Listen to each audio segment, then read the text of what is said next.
Welcome to Christchurch. It's great to have you here for our hustings tonight. Thank you for coming out on a fairly wintry night and for taking part. My name's Steve McGarty. I am the vicar here at Christchurch, and it's fallen on me to host the evening. I did it 2 years ago. I regretted it. And when I was asked to do it again this year, I'd forgotten how much I regretted it until I watched the YouTube video of last time. And I thought, oh no, what have I let myself in for? So, let me just give you a couple of instructions about tonight. First of all, the most important things, toilets. Through that door and straight opposite you, through that door and turn right.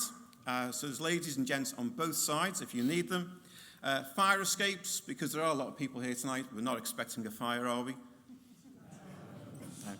Just there, just here with the green sign, through that door and back, and of course through the main entrance. So if we need to, could I ask you all now to put your hand on your phone and turn it off or turn it to silent? I've just made sure I've done that with both my devices up here, so it'd be helpful if you did that too. Well done, candidates. Yep, good. A very warm welcome to our candidates, to Liz, Damien and John. And could I ask you to give them a round of applause, please?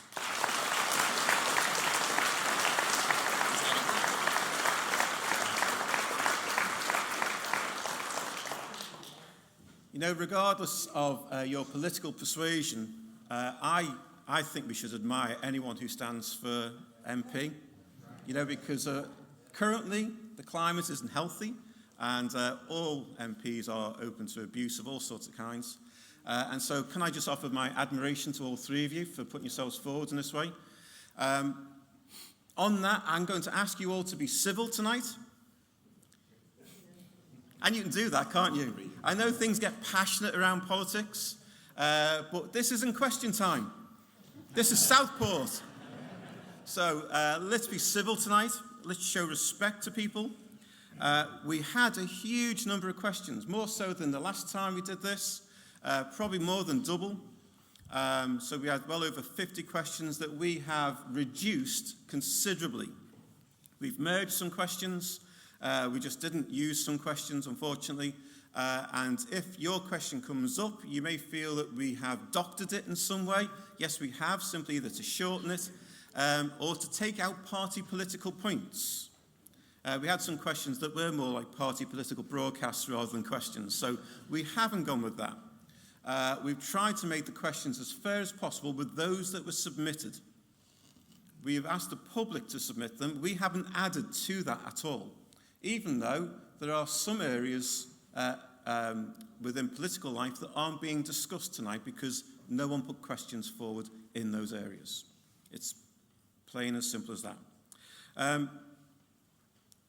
For the most part, I will ask the question and each candidate will have 2 minutes to respond.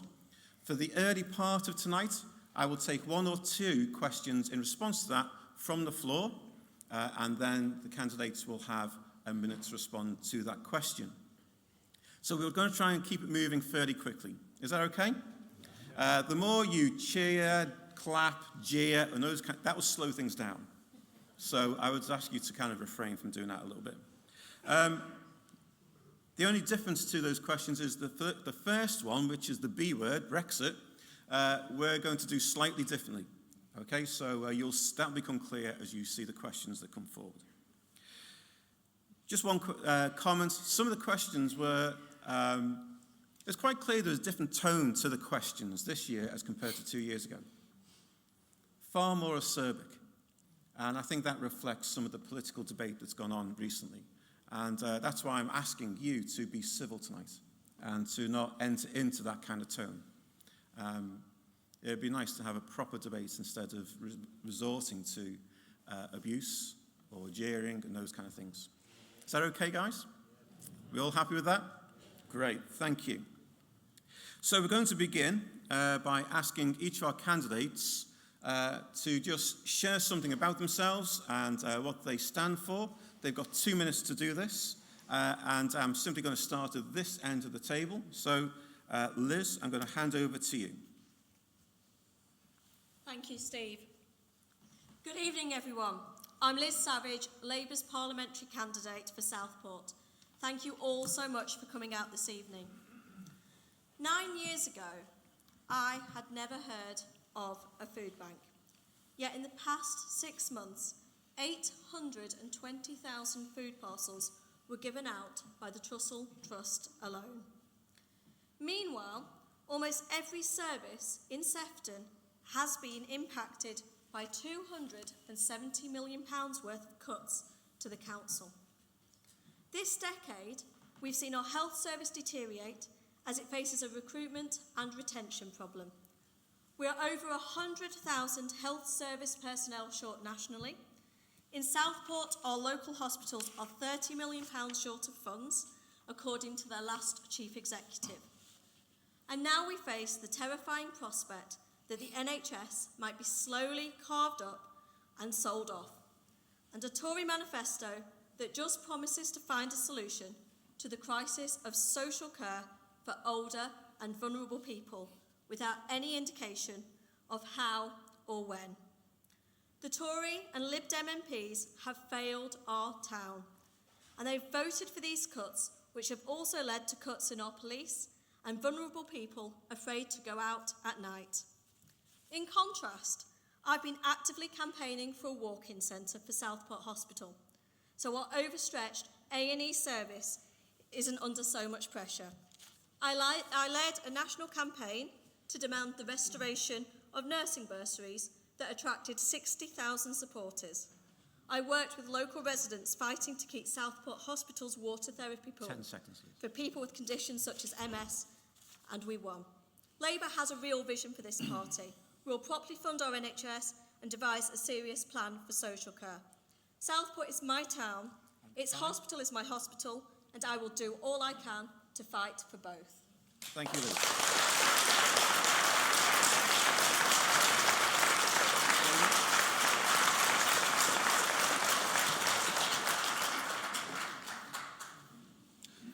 Ladies and gentlemen, this is the third time that I'm standing in an election in Southport. In 2017, I was elected the MP for Southport, a place I now call my home, and immediately started getting on with the job of being an MP and making sure that your priorities were my priorities. Whether that is relinking Southport to Manchester Piccadilly so that people can go to work and to university, whether that's getting the access at Hillside Station so people can use that station and are not vulnerable in navigating those treacherous stairs. It's also about getting money for our NHS, the £1.25 million I've secured for our NHS in Southport for the A&E, not only to ensure it stays open, but to expand it as well. And as well as that, the jewel in the crown, our town centre, Lord Street, for years was neglected by the Lib Dem MP and the Labour Council. And what has happened now? We have secured a £25 million town deal to get the energy and the economy that we need in Southport, let down by Labour and the Lib Dems, success under the Conservatives. Let me make something absolutely clear. This election is also about Brexit and democracy, because both things are intertwined. The British people voted for Brexit, and it is our democratic duty to carry that out. Also, ladies and gentlemen, we might not be mentioning the economy and defence, but they are under attack like never before from a left-wing Marxist Jeremy Corbyn and from the anti-democratic Liberal Democrats. A vote for the Conservatives is voting for the strength in our economy and our right to stand up as a nation-state, independent and proud in the world again. Thank you.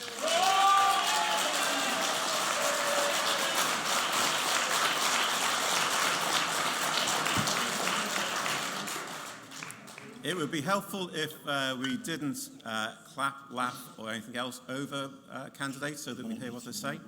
That'd be really useful so that everyone can listen. John. Okay, good evening everybody. I'm John Wright and I'm the Liberal Democrat candidate for Southport in this election.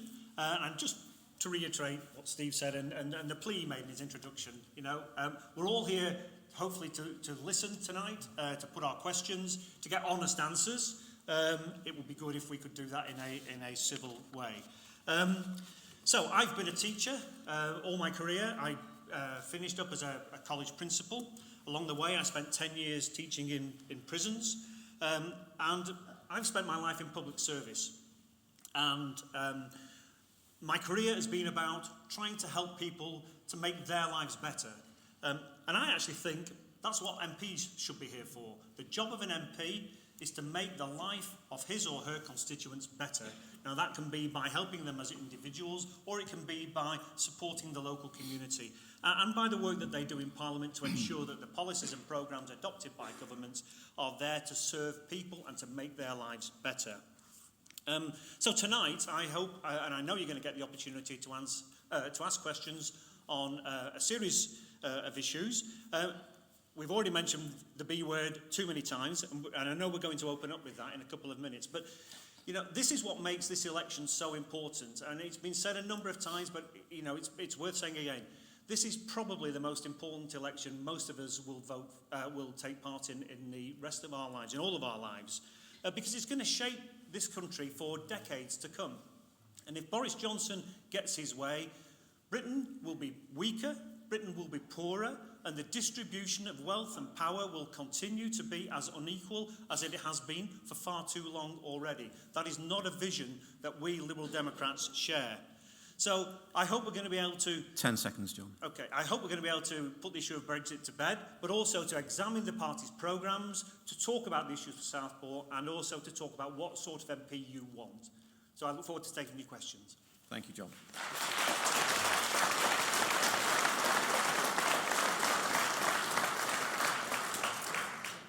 So we're now going to do things slightly differently than we would do for the rest of our debate tonight. The first group of questions are around Brexit, and we have a question for each of the candidates. The candidate that question is aimed at will have 2 minutes to respond. The other two candidates can then respond back for 1 minute, and then the original candidate can answer back for 1 minute. When they've gone through all of that, we will take 3 or 4 questions from the floor, okay? So again, I would ask that you get to listen to what the candidates are saying and certainly try not to stop others from listening, okay? So we're going to start with Damien, and the question is this: why should we vote for Boris Johnson's deal that by the government's own figures is a worse deal than our current EU membership?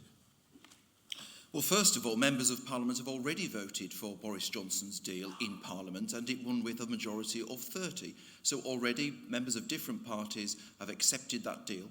What they then did was didn't vote for the programme motion, which would have allowed that to be enacted into legislation, which I think that is an absolutely terrible way to treat the people in this country, giving them hope in one moment and taking that away in the next.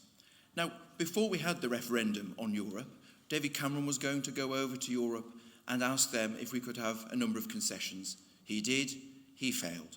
And that is why most people in this country thought that we should leave the European Union. That referendum in 2016 was the exercise for people to make that decision. They could exercise their right, their democratic right to do that. And we voted to leave. Boris Johnson's deal gives us control of our money, borders and laws. Boris Johnson's deal enables us to take back control. Boris Johnson's deal is acting on the mandate of the British people, what they asked for in 2016, and it is terrible it is taken to now to do that. We have decided in this election to make it a second referendum, but it's not. It's a third referendum. We had the referendum, we had the second election, which was basically the Conservative Labour and Brexit Party and UKIP parties all decided that they wanted to leave the European Union, and that had more votes than 80% of the votes cast were for that. We can't ignore democracy in this country. Brexit is about democracy and the right of the British people to have that basic fundamental principle. If you're in politics, you can't choose which votes to accept and which to not. It's as simple as that. And regardless of which parties people voted for on the doorstep, people are absolutely disgusted by the fact that 3 years later, we've not managed to get the job done and get out of the EU. Thank you, Damien.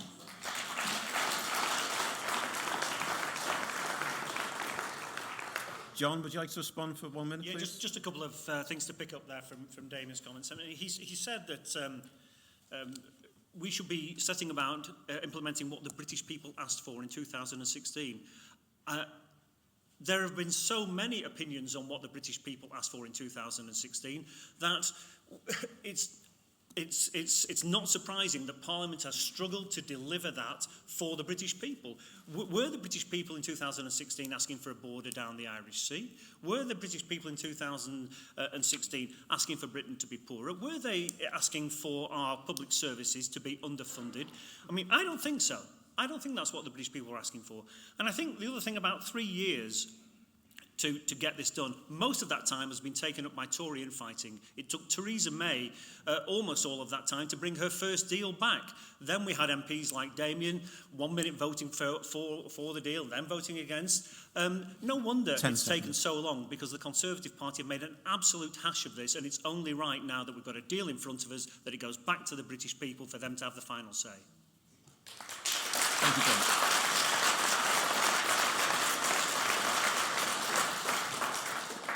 And Liz, would you like to respond? Yep. It seems to me that Damien will accept whatever the Conservative Party ask him to accept. In 2014-15, before the referendum took place and he was standing here, he was asked about Brexit. At that point, he said he would remain if that's what David Cameron advised him to do. So Damien was quite prepared to vote for Remain at that point in time. So we've now got to the situation where it's let's get Brexit done, which we said numerous times the other night.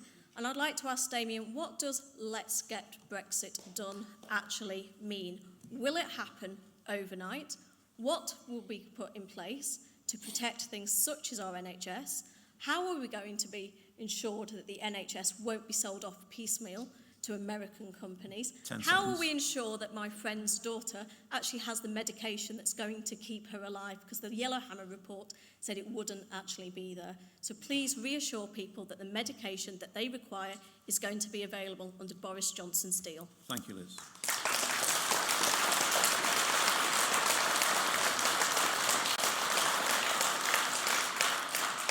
And Damien? So first of all, it's very rich from the Liberal Democrats who want to cancel Brexit. 1 minute they're campaigning for a people's vote, then next minute they don't want the people to have a say. That is not how democracy works. They quote figures about 6 million people signing petitions, but 17.4 million voted to leave. And as for Labour, at a time where we need leadership, the leader of the Labour Party, the Prime Minister in waiting, is neutral on Brexit, neutral on leadership. Is it another occasion where he's present but not involved? That's a disgraceful stance from the man that wants to be the Prime Minister of this country.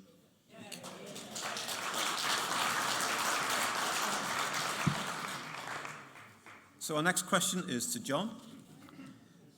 Why should we vote for the Liberal Democrats who would cancel out the result of the Brexit referendum result without first seeking a new mandate from the British people? Okay, thank you. It's a good question, and it gives me the opportunity to refute Damien's claim just then that the Liberal Democrats want to cancel Brexit. There's only... political parties can't cancel Brexit. Parliament can't or shouldn't cancel Brexit. The British people can and should. And there are two ways in which the British people can do that in a public vote. One is in a general election, and the second is in a specific referendum. So when we have general elections, what happens is that people put proposals in a manifesto. The public vote. If you're voted into government, you are expected to carry out those proposals in your manifesto. That's called a democratic mandate. So in our election manifesto, it says that we will revoke Article 50. If a majority of the British people put the Liberal Democrats into government, it gives, on the basis of that public democratic vote, it gives the Liberal Democrats a mandate to revoke Article 50. Call it cancel Brexit if you wish. So that is absolutely a democratic path to that particular result. Now, I like to think I'm an honest politician. There are some around. So are the Liberal Democrats going to be in government on Friday? Pretty certainly not. Are we going to be revoking Article 50? In that case, absolutely not. But we do believe in Brexit being stopped by a vote of the British people, and the first thing we will do in Parliament when it returns after Christmas in the new year will be to put forward a bill for a second referendum and a timetable of 16 weeks to implement that. We will use the numbers that we have to try and get that through. We tried in the last Parliament, but constantly didn't get the backing of the Labour Party for a people's vote. So we will try again in the new year with whatever numbers we have. That's the 10 way that seconds, Brexit John. can be stopped, by a vote of the British people, and we will be trying to get that in the next Parliament. Thank you.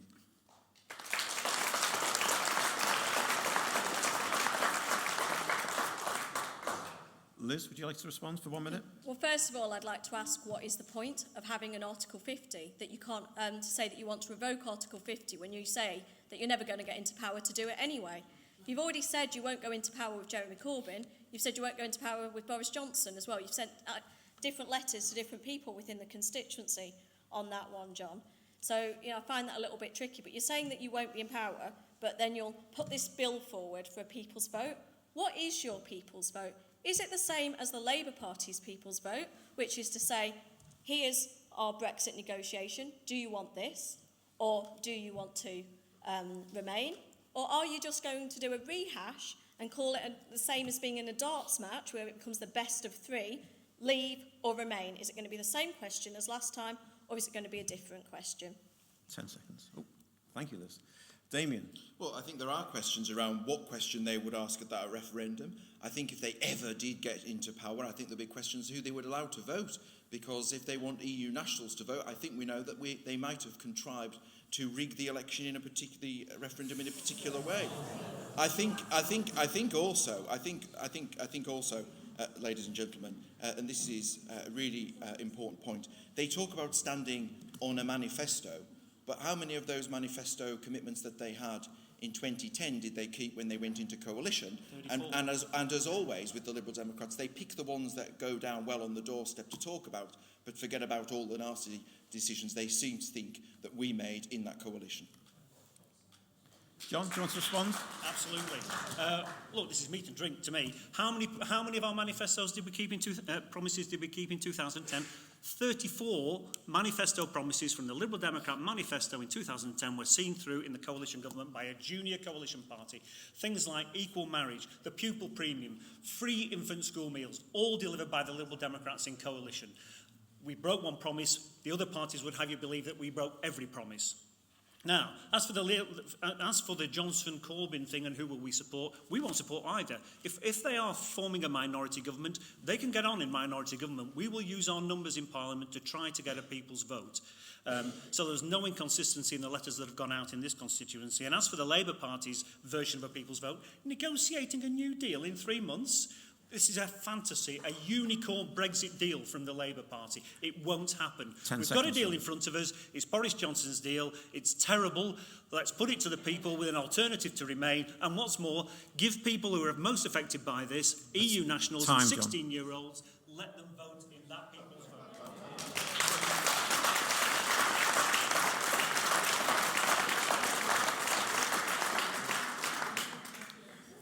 So the next question is to Liz. With the whole nation split one way or the other on Brexit, why should we vote for a Labour Party that hasn't made up its mind? Right. The Labour Party has always said that it respects the democratic result of the referendum. And therefore, it would look to make negotiations that actually meant that we had a softer Brexit rather than a hard Brexit. And for me, the deal breakers are the Good Friday Agreement, workers' rights, and including the Workers' Time Directive, trade with the EU, access to vital medications, and making sure that EU nationals and British nationals abroad retain the right to work there.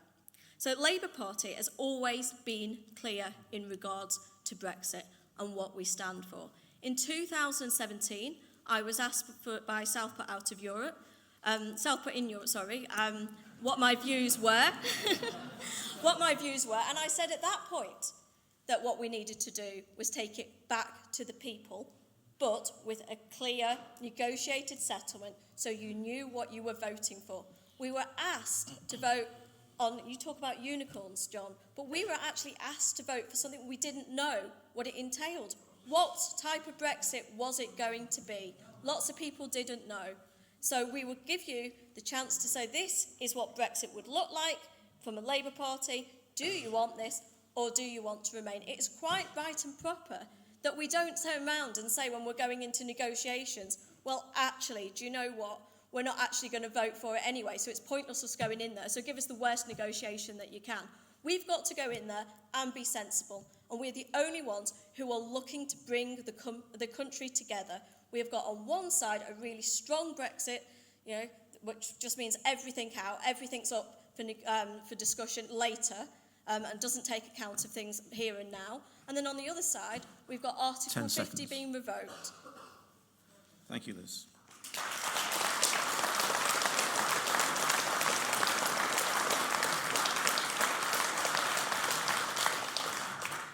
Damien, would you like to respond? So I'm not quite sure whether you're in or you're out in that moments there because of what you said. And again, I'll go back to things you've said about me. So one minute I'm secretly there voting not to take us out of the European Union, and the next minute I'm a really hardline Brexiteer. Well, you just can't be both of those people, ladies and gentlemen. And I am not. I voted to leave. I'm proud to have left. I want us to get this deal through, and I look forward to the day that we manage to do that with a Conservative majority government, which Boris Johnson will lead. Thank you. John? So, Labour has failed in opposition to stand up to the very damaging prospect that Brexit poses to our country's economy, to its security, and to its public services. It's failed in opposition, and if it gets into government, it looks as though it's going to try and renegotiate a soft Brexit. And I've got to say, I think I heard Liz speak favourably of a soft Brexit.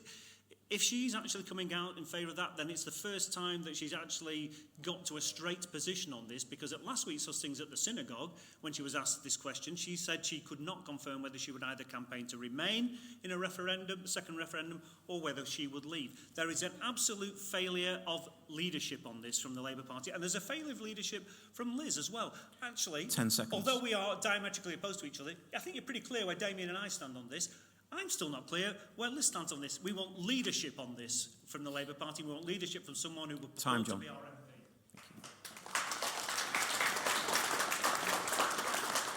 And Liz, you've got 1 minute. Well, I voted to remain. I would like us to remain. However, I would also like us to go forward and look at how we can reunite the country. And it is not right and proper for me to turn round and say now whether I would campaign for or against our deal, because I haven't actually seen the deal. So I don't know what's in the deal. So how can I make a promise to you that I will do this or I will do the other? Yes, I would prefer to remain. So I need to look at that deal and see if my red lines are crossed with that deal. And if those red lines are crossed, then I will have to turn around and say, I'm going to remain. But it's not right and proper either for me to turn around and say to you, you need to vote this way because I'm your MP and I'm telling you that you need to vote this way. It is up to you to make up your mind, and it is right and proper for me, if I become your MP, to give you the full and proper information so that you can make an informed decision of where we go to as a country. Thank you, Liz.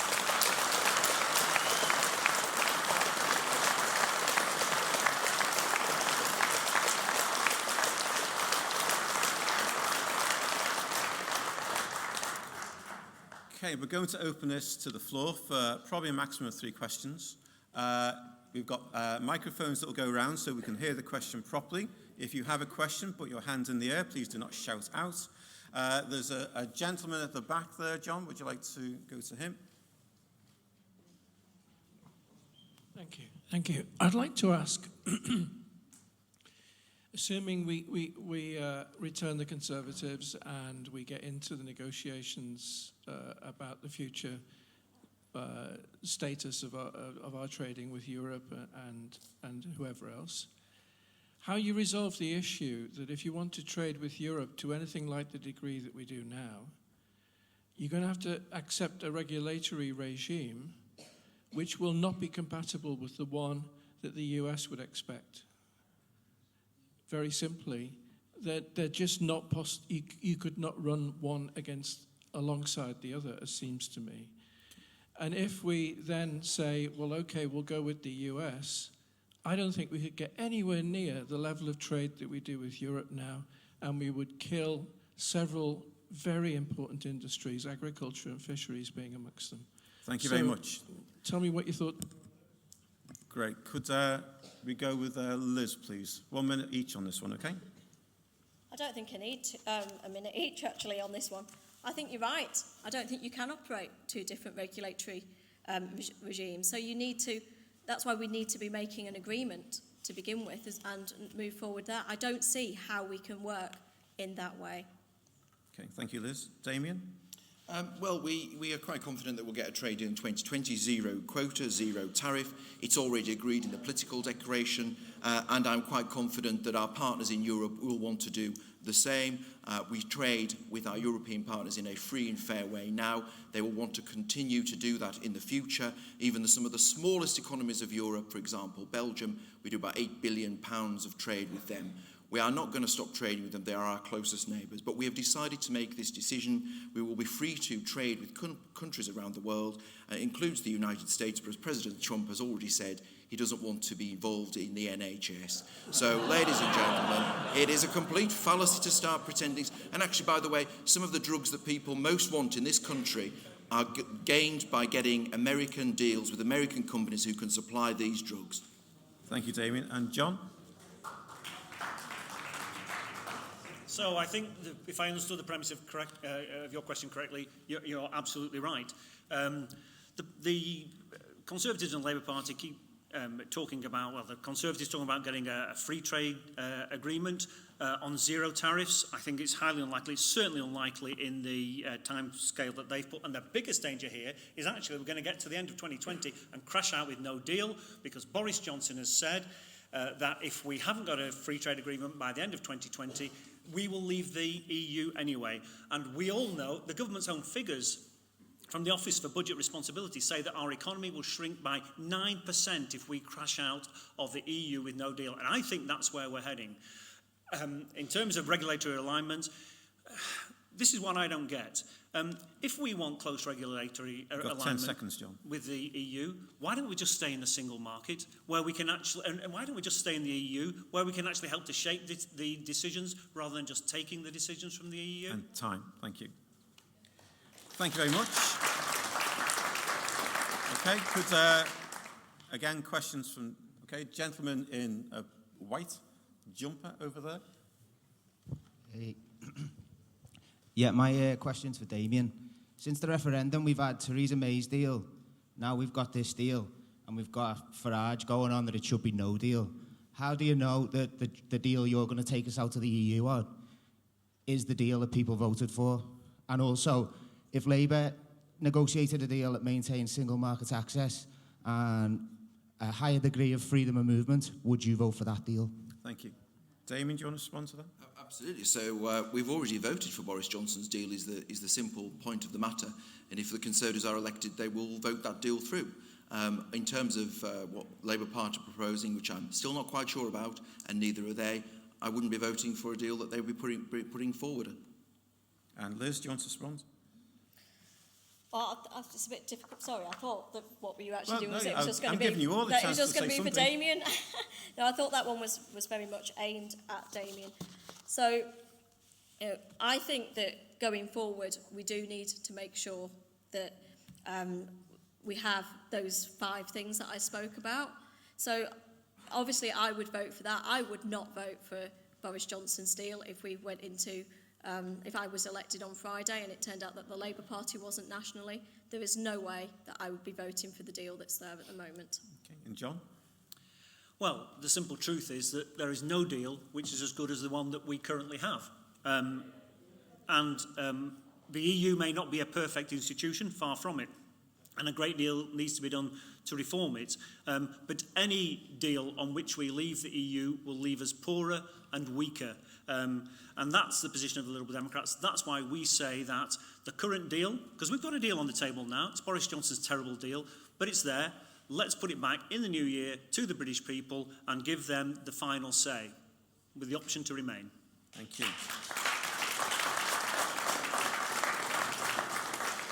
We're going to have one more question on this. There's a lady in the middle. Lots of people had their hands up. Lots of people had their hands up. Hello. I'd like to ask how Brexit will affect the EU nationals who will stay in Britain. Thank you. Thank you.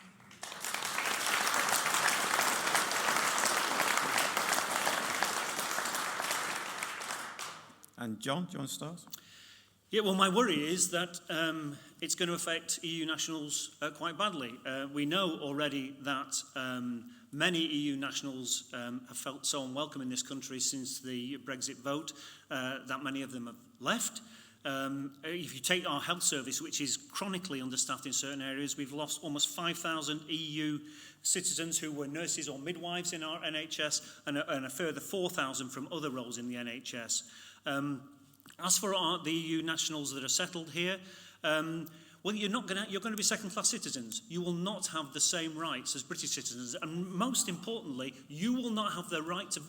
If you're an EU national in this country, no matter how long you've lived here and how much taxes you've paid, you don't have the right to vote in this election, and that is an absolute scandal. 10 seconds. Oh, That's thank you, John.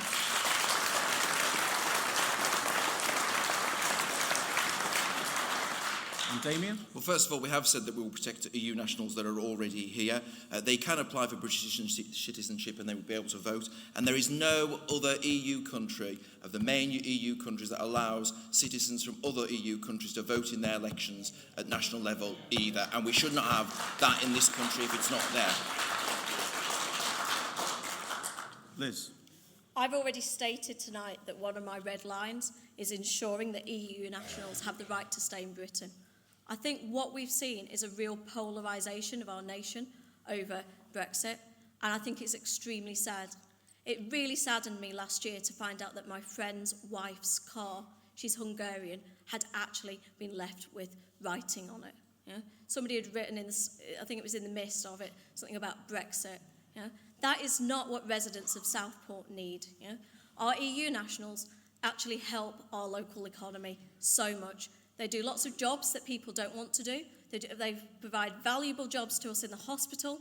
We should be supporting these people. They are part of our community, and it is not right that that sort of behaviour is actually occurring here in our town, and we need to make sure that we don't have this carried on anymore, and that we don't allow this polarisation to happen. And that's why we need to find a middle ground to see if we can find a way to move through what's become absolutely atrocious because of this whole let's get Brexit done mantra.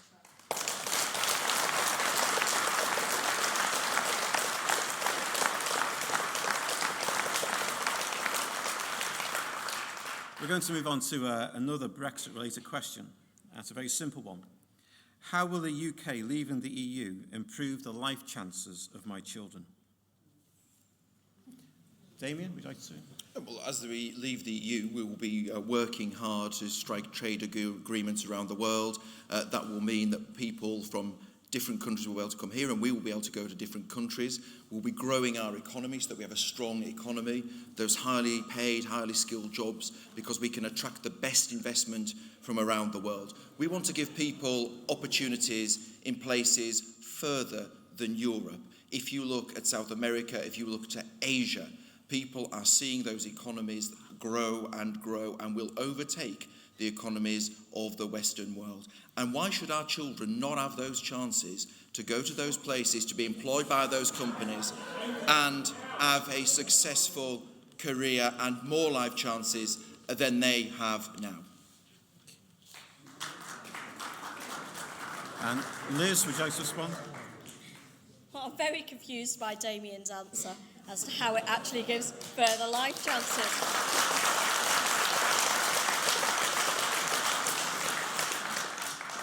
I've already outlined my red lines, but I believe that a Tory deal would affect the NHS so badly that it might not be there for your children, and it might not be there for mine. And I want to ensure that it is there for everybody who needs it. I also believe there might not be the same job opportunities for people. They might not find it as easy to go and work in Europe. And people from Europe may not be able to come here and work as readily. We may see lots of people leaving our university sector, which relies heavily on people from the EU. Not just as teachers, but also as students. So students may not feel as welcome to actually come here, and that could mean a lack of funding. Oh, and would that mean an increase in tuition fees if Labour's not in? I think it might. So I want to ensure for you that for your children and for my children's future, that we actually make sure that it's protected, right?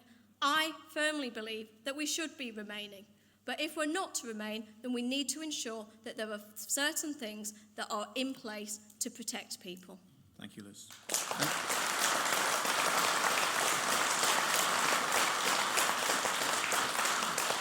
Over to you, John. Well, my simple answer to this is, how will the UK leaving the EU improve the life chances of my children? It won't, at all. And I'll give you 3 reasons why. There are many reasons, but let me just give you 3. The first one is the economy, and that's the obvious one. Now, some people say that during the 2016 referendum, too much was made of the economic arguments and the trade arguments. Well, I've got to tell you that this is the most fundamental part of our relationship with the EU. And if we leave, then we can expect a significant downturn, certainly in the short term, in our economy. And that means fewer life chances for your children, Debbie, if you're in the audience. Fewer life chances for your children in terms of jobs, fewer life chances in terms of good education, in terms of accessing well-funded public services, and in terms of benefiting from all of the work that we do jointly with the EU around protecting our environment, which of course crosses international borders. So for economic reasons, it's going to deprive your children of quite a lot of opportunity. The second thing it will do, and Liz said it may or might, I can tell her categorically, it will not be possible to work and live in the 27 other EU countries in the way that we can now. It will depend on a visa system. There will not be freedom of movement. You can't just upstick. You can now. You can go to France or Germany or Spain or wherever you so choose. Millions of freedom of movement. Right, please, freedom of movement allows people to go and do that. There are 500,000 or more British pensioners living in Spain. They're able to do that because of freedom of movement. After we leave the EU, those arrangements finish. But I'm thinking particularly about our young people here who want to go and work and make a life abroad, and it's going to be so much harder for them. Finally, there are some very specific programmes for young people which come through the EU. One of them is the Erasmus programme, which enables... And that's time, John. Enables students to go and study abroad. Time. And it's subsidised by the EU. Thank you.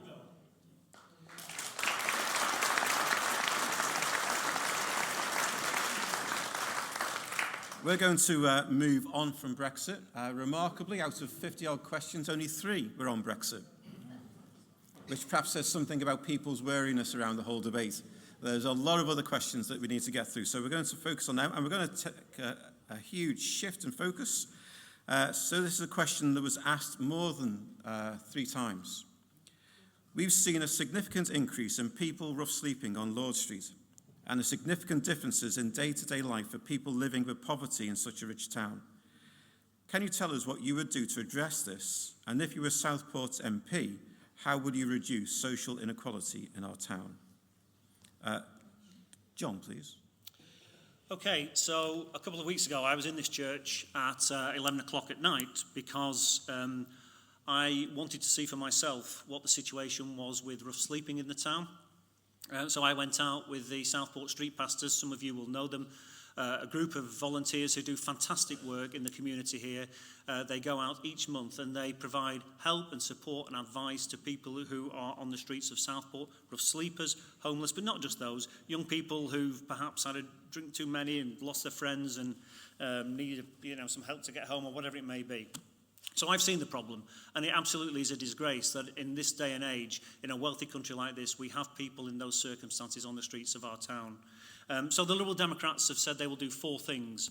The first is to put in law a commitment to end rough sleeping within 3 years. That's 3 years to stop this problem. And how's it going to do that? Well, first of all, it's going to place on local authorities a duty to provide a safe place to stay, and it will fund local authorities to do that.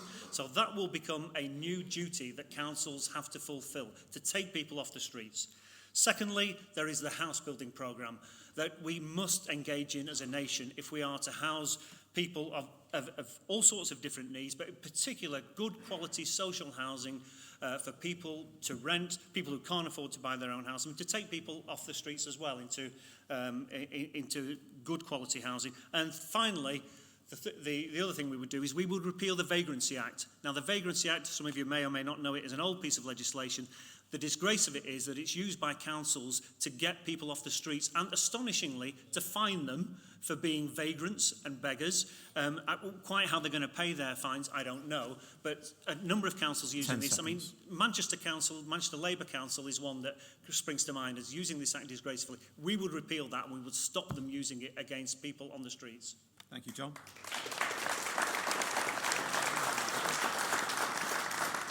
And Damien, please. So obviously no one wants to see anyone out on the streets, either that's rough sleeping or homeless, and both are very different things. Some of these cases are particularly tragic. Some of them are around addiction, for example, drug and alcohol, or they've had some horrible event happen in their life which has ensured that they go out and rough sleep. And we need to do everything that we can to overcome those things. We need to work with volunteer organisations like Light for Life, who does a fantastic job in helping people like that. We need to expand the pilot scheme that we've had, the £28 million pilot scheme, so that we do get people into homes and do get them back into employment and living a normal life that they can be happy in and feels fulfilled to them. And we need to also make sure that some of the underpinning of this with the mental health is addressed as well, and that's why we put in additional mental health budgets in place, 2.3 billion, and to get those people the particular professional care that they need, because it is such a sad thing to see, but it is something that we can work towards alleviating, both in Southport and right around the country. Thank you, Damien. Liz? When I was 17, I joined the Labour Party because of rough sleeping. I walked through the streets of Liverpool and I saw people sleeping there, and I thought, this isn't right, not in a country that is as rich as ours. So I'm pleased that Labour is taking rough sleeping seriously, that we're looking to end it by the end of the Parliament, that locally Steve Rotherham is trying to get people straight into homes rather than putting them in hostels. I know that there are rough sleepers who do not want to go into hostels because they believe that they are dangerous. It is absolutely awful every morning when I walk into our shop in Cambridge Arcade to see the people that are sleeping in the BHS doorway. One of the first things that I try and do is make sure that they've got a warm drink to get them started for the day. I just can't believe that we're still in this situation. You remember that under the last Labour government that we actually almost ended rough sleeping. There was hardly anybody on the streets then. We're going to have a national fund for emergency winter shelters and give priority to rough sleepers in our building plans. We're going to build 8,000 additional, we're going to have 8,000 additional homes there that are going to actually be for those who've got a history of rough sleeping. We're going to change the DWP so that it's the DSS and abolish universal credit so that we can keep people off the streets and have proper...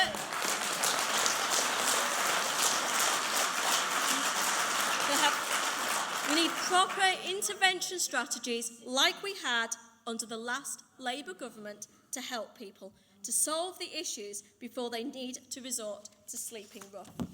Now, I was interested that there's a second part about how we're actually going to reduce inequality. And I haven't really been able to deal with that. But if somebody wants to speak to me about that later, then I'll happily take your questions. Thank you.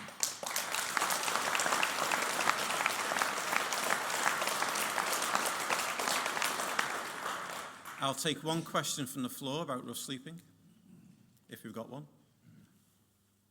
Okay, gentleman at the back. Thank you, Karen. Hold on a minute. Just wait, please. What about reforming universal credit, which is a disgraceful system and causing a lot of the problems that we see out on the street? In effect, it's a kind of...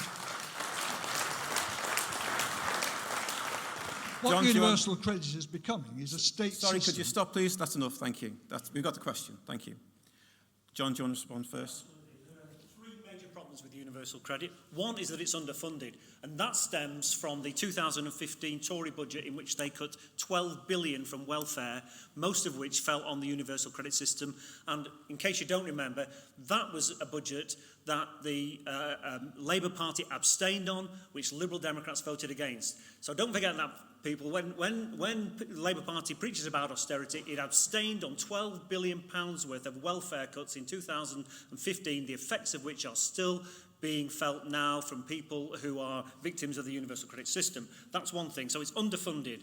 Secondly, there's a commitment in the Liberal Democrat manifesto to cut from 5 weeks to 5 days the time in which that can be paid. It can be done, and it would be done if the Liberal Democrats were in government. And here's the third thing. 10 seconds, John. Third thing that doesn't actually cost anything. It's about the culture of the DWP. There needs to be an instruction from the minister downwards to all staff to say, you treat your clients with respect, Time, you John. give them support, you don't victimise them. Thank you.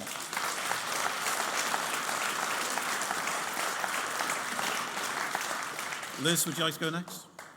Okay, one of the problems that we have most in the Labour Party in Southport is people coming to us with universal credit queries.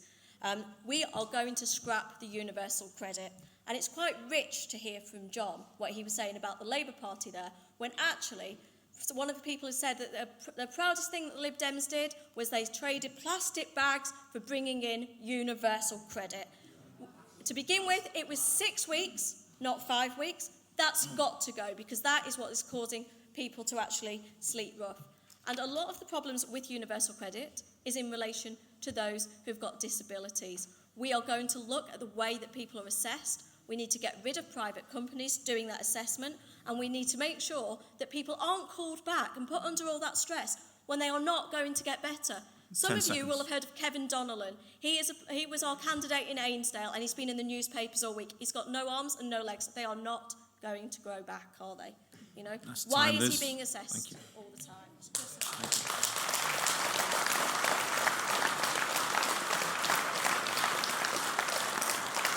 Okay, Damien. So it wasn't that long ago that the other party was saying they quite liked the idea of universal credit, and they wanted to see reforms. We have reformed universal credit as it's been rolled out. We've put additional funding into universal credit. It is a simpler system for people to navigate, where people before having to claim 7 different benefits weren't aware of what they could claim, and it was a much more complicated system. This way it is more simple for them to navigate and to get the funding that they absolutely should have. And in terms of support, many people are scared by some of the rumours, but there are upfront support mechanisms in place. I've been to the job centre to see it, and I would continue to do that as the Member of Parliament, because this system has got to work. It is part of a £95 billion package of in-work benefits that we pay to people. We need to make sure it's working. Thank you, Damien. So we're going to move on to another subject. The question is this: with the rumour that Southport A&E is threatened with closure and its suggested overcrowding, how would you fight to ensure that our A&E department remains open? And again, there are a number of questions about this subject. So, Damien, do you want to start? Which report? There are so many reports around the future of our hospital, and most of which, when you see them in the papers, is fueled by tittle-tattle gossip and innuendo, using our NHS and our A&E as a political football. That is absolutely wrong. Not that many elections ago, we were told it was going to close down, and then we were told the hospital was going to close down, neither of which have happened. My first meeting as an MP was with Philip Dunn, who was then the Health Minister, to talk about our A&E, to make sure that we got extra funding for our A&E, and they are doing a fantastic job in there with that expansion of what we've seen in the A&E, able to bed more people so they're not standing around or in ambulances or hanging around in places that it's uncomfortable for them to be. That is a real positive success for our A&E, and by continually talking it down, it means that the people there feel undervalued, and it means the people that go to there do not have the confidence they should have. They are making significant strides in our A&E to be absolutely at the top of their game. I'm supporting those people in doing that. I will not talk it down, and it wasn't under a Conservative MP where the children's A&E was taken away from us and given to Ormskirk. It was under a Liberal Democrat MP with a Labour government, and I would ask each of the candidates tonight to make that commitment to fight every day to bring that children's A&E back to Southport.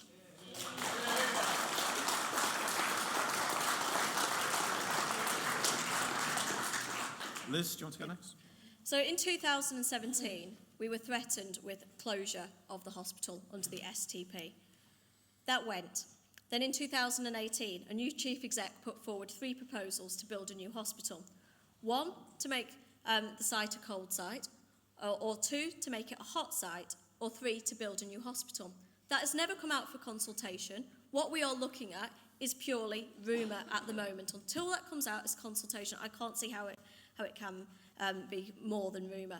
The A&E has recently been expanded, so I see any likelihood of its closure as being remote. There's a new chief executive who might have new priorities and new ideas of what to do with the hospital. So I would be looking to actually meet with her and to see exactly what her plans are for the hospital. I would be speaking with the Health Secretary to ensure adequate funding for both hospitals. Both hospitals deserve to have a children's A&E. Both hospitals deserve to have a full A&E service. It is not right that it was taken away, but it's also not right that neither the Liberal Democrat coalition government or the Tory government have brought it back. So we have to ask, on what grounds is that? Why is it not there? And it was taken on clinical grounds because we were in danger of losing both hospitals at the time. Because I actually know the person who made that decision, and I had to speak to him about it and say, why on earth did you do this? So we were in danger of losing both hospitals. So we need to make sure that we retain both hospitals and that we also fight for additional services, which is what I've been doing. And the last chief executive has said quite clearly on record that these rumours undermine the hospital because it means that the retention of staff and the recruitment of staff is made more difficult. So we need to stop these rumours, listen to the facts. Politicians need to be politicians and not just rumour monger in leaflets trying to say that it's closing it or that this politician would like it to go to Skelmersdale. Time. There is absolutely no Labour plan to take the hospital outside of Southport. Can I make that quite clear today?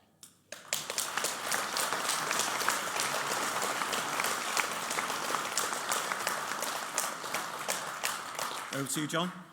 Well, can I just deal with the issue of so-called rumour mongering? If you want to find the source of the rumour mongering, you need to look at the clinical commissioning group whose report very specifically identified those options. And they very specifically said that, as Liz herself acknowledges, that the 3 options were that a new hospital would be built somewhere between Southport and Ormskirk. It seems almost certain that that's not going to happen. It didn't even get onto the Tories' fictional list of 40 hospitals that they were going to build. Or that one or other of Southport and Ormskirk will be the hot site, which would retain the A&E and crucially have that children's A&E there as well. And I'll say this, look, you know, I said before I try to be an honest politician. When we campaign for something in the Liberal Democrats, we do it because we believe it's in the best interest of the community that we want to serve. Now, children's A&E was returning to Southport was not an issue until we made it one. Concern about our A&E closing, which was absolutely valid, was not an issue until we made it one. I don't apologise for putting stuff into leaflets which generate support from Southport people to protect their hospital. That's what the Liberal Democrats have campaigned for. It's not rumour mongering and it's not politicising, and it's certainly not talking down the staff who are on their knees because of Tory cuts. And, you know, Southport faces particular challenges, the Trust, because geography doesn't help Southport. It's underfunded, but as MP, I would ensure that there was close and constant dialogue with the Trust, with government, with the local community, until we got those guarantees that our A&E would be protected. And, you know, Damien has a cheek to jump on the children. There's no bandwagon he won't jump on. 10 seconds. Children's A&E was nothing to do with the Tories. They jumped on a bandwagon that the Liberal Democrats have created. We've got to keep that bandwagon going because we want the best possible services for the people of our town. Thank you, John. Any questions from the floor? Okay, there's a lady here in the middle. John, can you see her? Yeah. The microphone's coming to you. Just short as possible, please. Yes. We are talking about the A&E, and I'm reassured to hear that it's not under threat. But I believe a few days ago, at very short notice, the physiotherapy staff at Southport were told that the department is closing and going to Ormskirk. So if that can happen to one department, I mean, I go to physiotherapy every week, and I live in Southport. Thank you. I think we've got the question. Thank you. Yeah? Yeah. Would someone like to respond to that? Does anyone know about this? Well, I mean, I'm not sure quite where the source of that comes from, but I can assure you that I would be fighting for the best services for our hospital and working with the new chief executive, who I think is much less political than the last one, who kept having meetings with Jeremy Corbyn. And you notice all these stories came about the hospital when he rocked into town. So I will certainly take that up if I was elected the MP. I want us to have the best services that we can have in Southport. Okay. And Liz, do you want to respond? Yeah, I found it quite concerning to find out the physiotherapy department had been moved, because who needs to use the physiotherapy department? Well, people who've had falls, people who've broken bones, people who need to go and reuse their limbs. And who do they tend to be? Well, a lot of them tend to be older people. And we have an older population in Southport, so we need our physiotherapy department. We need it here in Southport, so we need to retain that. On the other side, it could be argued that if any services are being moved, and it was going for a hot and cold site, then maybe it looks like the cold site might be in Ormskirk from that.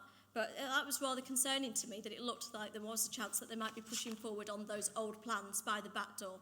And if they're doing that, then that's wrong, because they need to be discussing that with local politicians before they make those sort of decisions. We need to know that that's happening so that we can actually stand up for the people of Southport and say, that is not acceptable. We do not want our services being removed from our town. We pay our taxes just like everyone else. Ensure that we get the right and proper services here.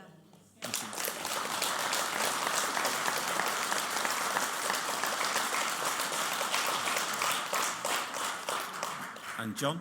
Yeah, you're right to raise this, because it's a real concern that it's a sign of things that may come if we don't take urgent action now to address issues of underfunding in our health service. We have to protect these services. They have to stay in the town. As I said, Southport faces a number of challenges, but let's hope that the new government, and certainly with Liberal Democrat support, will put the funding there that will guarantee that we can keep services like physiotherapy, that we can keep our A&E, and that we can get our children's A&E back. Thank you. We're going to take one more question. And as a lady who's got her arm up for like the last 5 minutes, but we'll do her a favour and let her ask the question. It's not actually a question. It's it's only questions only, I'm afraid. Sorry, is it a question? It better be a question. Don't you lie to a vicar. You cannot do that. Make it a question. Good. Okay. The question would be, would people here complain that the physio department has moved to Ormskirk if they knew the reason why, that the actual physio department itself has been transformed into a ward because of I can't say that word, novovirus or whatever it is, whatever it is called. Thank you. Okay. There's a kind of a question there. Okay. Anyone want to answer that kind of question first? John? Oh, sorry, John got there before you, Liz, sorry. Yeah, just to say, I have no reason to doubt, what you're saying. It would just seem a strange solution to the norovirus problem, to move a whole department. Okay. Damien or Liz? Okay. It does seem a very strange reason to give, because there are actually empty wards, whole empty wards in Southport Hospital. So it begs the question, why haven't they done that? So it seems to me like it's a bit of an excuse to move the services and keep them there. I think it's a bit odd that it's happened during Purda as well, which means that basically they haven't, sort of spoken with local politicians at all about it. So I am finding that rather concerning. But if it was just because of novovirus, and we were getting them back and it was a temporary solution, then yeah, I think we'd all be quite happy to be having them back. But it seems like it's a long-term thing that's going to happen. We haven't seen anything that said this is a temporary measure. It hasn't been put out there publicly to state this is a temporary measure and it's due to novovirus. So I would say that, that basically this seems to be a permanent thing that the hospital are doing. And we need to protect our services and make sure that it gets returned back to Southport. And for that, we need a strong voice, one that's committed to looking after the community. And I believe that person to be me. Thank you, Liz. And Damien? Well, they may not have said it's temporary, but they've not said it's permanent either. And I think that the clinicians in the hospital, on the ground, facing a situation, will have made the decision that they think is absolutely right to protect patients in the hospital. These viruses spread right throughout the hospital. If they're not contained, they've made the decision probably in their best interests. But of course, if I was elected, I would take that up with the hospital. Thank you. We're going to move on to our next question. With reports that 25 million has been secured for Southport, who holds this money and for what specific purpose? How would you like to see this money spent to improve Southport? Liz. Okay. Well, it is actually that, isn't it? It's a claim that there's 25 million for Southport. You know, Damien, whilst he was MP, he went out there, he put out press releases saying he'd secured 25 million for the High Street. It's a bid. We've got to bid for that money. It wasn't just Southport that were given that option. South Ribbles had it as well. Other areas which are Conservative marginals have also been promised 25 million. Oh, what a surprise. So it's something we can bid for. So we haven't actually got it. But if we were to have it, I've got a huge wish list of what we could spend 25 million on in Southport. Lots more than 25 million, I think. I'd like to see us working with local businesses near the seafront to improve our tourism offer, because we can't rely on Lord Street alone anymore. Retail is not going to be the be-all and end-all for the future because of online services. So we need to make sure that we are attracting visitors here who will then go down Lord Street and increase the footfall for us there. In addition, I'd like us to buy some prime retail sites, such as BHS, such as Debenhams, such as McDonald's, with public work loan boards loans, because now is the time to invest in our community. Business rates are low. There has never been a better time for councils to actually do things like that. And I would like to see professional flats on the top and incubation units underneath for small businesses. We are surrounded by 3-4 universities where there are people there studying business studies. It could be their opportunity to actually get a small business going.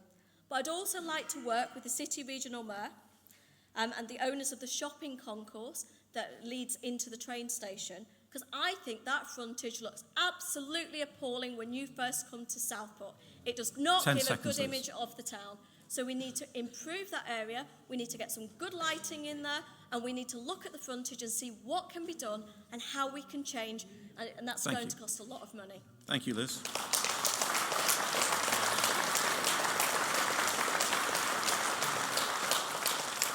And Damien? Well, the £25 million town deal is something which has the potential to absolutely transform Southport after years of underinvestment and a lack of voice for Southport. This announcement, by the way, which many of the opposition parties didn't seem to know where it was coming from, was announced on the same day that Theresa May was going over to Europe to ask for an extension to Article 50, while some of us were sitting in the chamber of the House of Commons looking to where we could support our local constituencies. It would be absolutely wrong to give Sefton Council a blank cheque of £25 million. Can you believe it? Prime retail sites, The Strand, £32.5 million shopping centre which was dilapidated, sold at a £1.9 million loss. And ladies and gentlemen, it doesn't end there. No money put in for the maintenance of this building. £5 million knocked off its value. And they're now filling it up with people like the Citizens Advice and Council Services to make it not look as empty as it did before. This money, if we get it right, and that is up to the council to get right, there is a criteria they have to fulfil. There is only 100 of these in the first round, but we have secured one. But listen, the first thing that Sefton Council said when they heard of this announcement was, isn't it a shame that Bootle didn't get any? Bootle didn't get, they said it was a shame. They said, congratulate Southport, but it's a shame that Bootle didn't get any. They, first of all, thought of somewhere that has already had significant investment. We're sick of being used as a cash cow. £54 million in council tax, £12 million in parking charges. It is time that we invested in Southport, and how I want to see that money spent is by engaging with our business community that know better than us how to invest and support our town through jobs, through growth, through rejuvenation. Let's be positive about this, ladies and gentlemen. The money is there and waiting. If they fulfil the criteria, we can have it. It's a bit like if we were to give them the winning lottery numbers, would they put them on, or would they not do it out of spite because Southport's getting something? Thank you.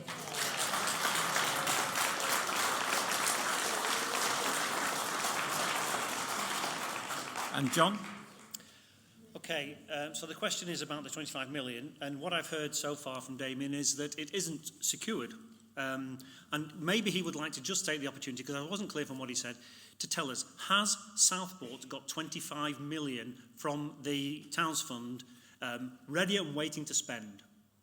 Southport can have up to 25 million. Can have up to 25.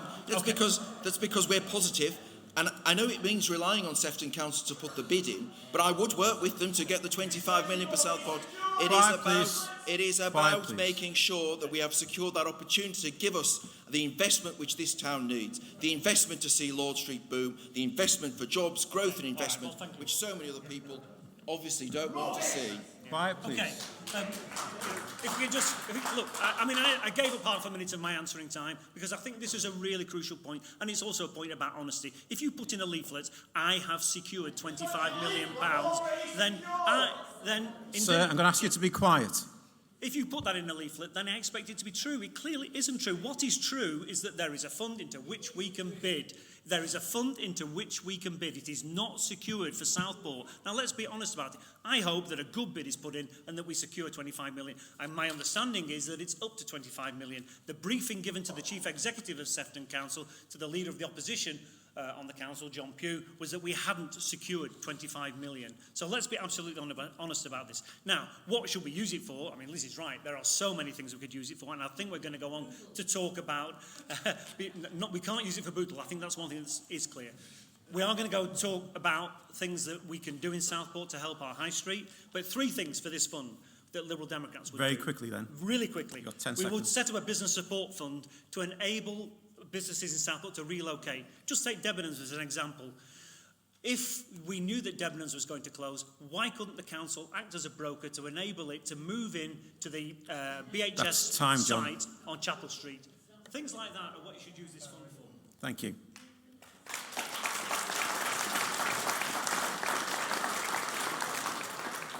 Before we go to questions, we're going to ask a second question, which is related.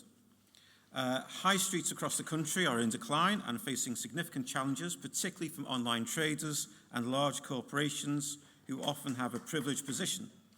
How will you ensure that small local traders are given a level playing field and allowed to thrive in Southport? Liz. Okay, firstly, we need to make sure that large retailers pay their correct taxes.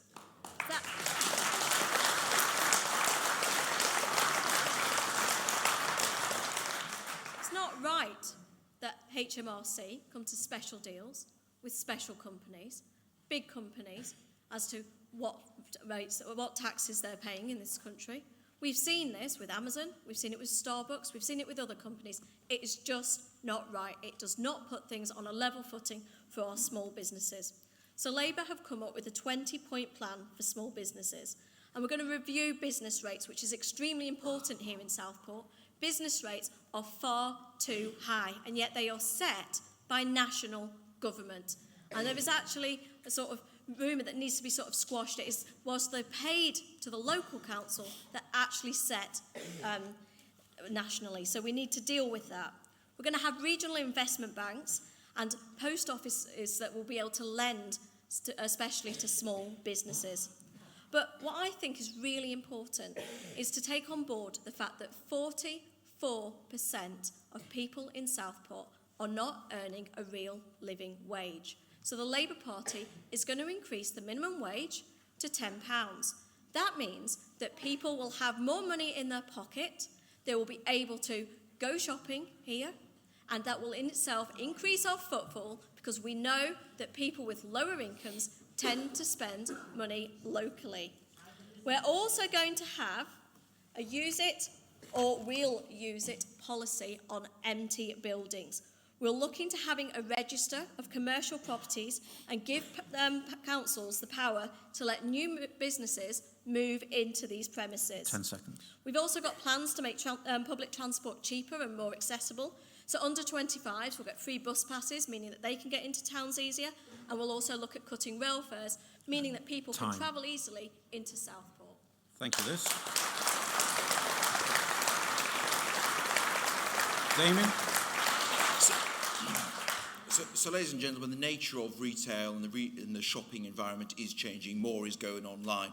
But what I would say is we got more in tax from Amazon in 2010, 2015 than we did of the whole last 13 years of the last Labour government. So I think we're tackling some of this avoidance pretty well. We've already said we're going to review business rates. We've already given relief for small shops. We are making sure the British Business Bank can help small businesses with loans. We've cut £500 million of business rates for those people who provide employment in people in particular areas. And then this big review of red tape. We're reviewing red tape for small businesses because it's not fair that a small business employing a handful of people is subject to the same regulation as businesses employing thousands of people that have whole departments that can tackle this area for them. It's not fair. It's about giving that power to those local small businesses, of which we really feel passionate about. But it is also about this.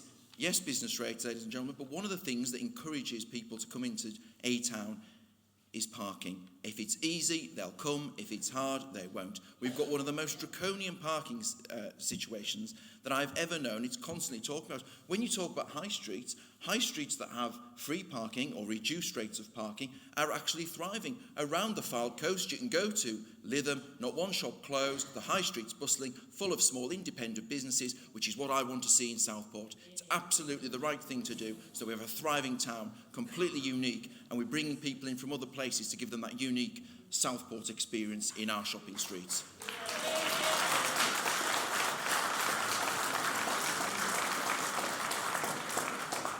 Thank you, Damien. John?